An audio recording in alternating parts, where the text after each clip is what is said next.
தலைவர் எங்களெல்லாம் விட்டு போயிட்டார். ரொம்ப கஷ்டமாக இருக்க.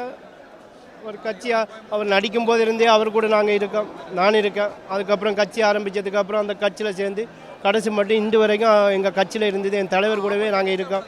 யாரெல்லாம் போனாங்க, ஆனால் நாங்கள்லாம் போகவில்லை. தொண்டனாகவே என் தலைவர் கூட கடைசி மட்டும் இருந்துட்டு இருக்கோம். எங்களை நாங்கள் கொஞ்சம் கூட எதிர்பார்க்கல இவ்வளோ சீக்கிரம் போவார்ண்டு. என் தலைவர் இன்னும் பல வருஷங்கள் இருக்கணும்னு நாங்கள் எதிர்பார்த்தோம். கட்சியை நல்லபடியாக நடத்தி எங்களையும் நல்லபடியாக வழி நடத்தணும்னு நாங்கள் எதிர்பார்த்தோம். என் தலைவர் வந்து இடையில் போயிட்டார். ரொம்ப மனசு கஷ்டமாக இருக்குது. இனிமேல் எப்போ எங்கள் தலைவரை பார்ப்போமே தெரியலை. நல்ல மனுஷன். நாங்கள் இனிமேல் எப்போ பார்ப்போம்? இப்போ தான் பார்த்தோம் கடைசியாக தலைவரை. இதுக்கப்புறம் நீ தலைவரை நாங்கள் எப்போ பார்ப்போம்?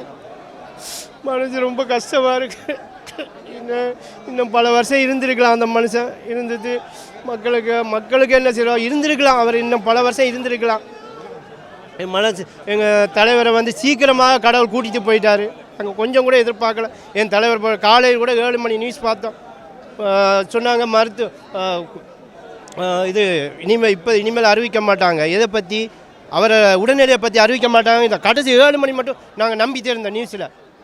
அவர் மருத்துவ சிகிச்சையை பற்றி இனிமேல் தான் அறிவிப்பாங்க. இறந்தவங்க சொல்லணும்னு அதை பற்றி நாங்கள் உயிரோடு இருப்பார்.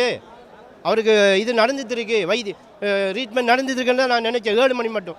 இப்போ அது முடிஞ்ச ஒரு அரை ஹவரில் இறந்து தான் நியூஸ் வருது. கொஞ்சம் கூட நம்பவே முடியலை எங்களால். ஏன்னா போன வாட்டியும் ஆஸ்பத்திரிக்கு போனார் தலைவர். அதே மாதிரி தான் திரும்பி வருவாருன்னு தான் நாங்கள் எதிர்பார்த்துட்டு இருந்தோம். ஆனால் இவ்வளோ பாதி இப்படி போவார்னு நான் கொஞ்சம் கூட எதிர்பார்க்கல தலைவரை.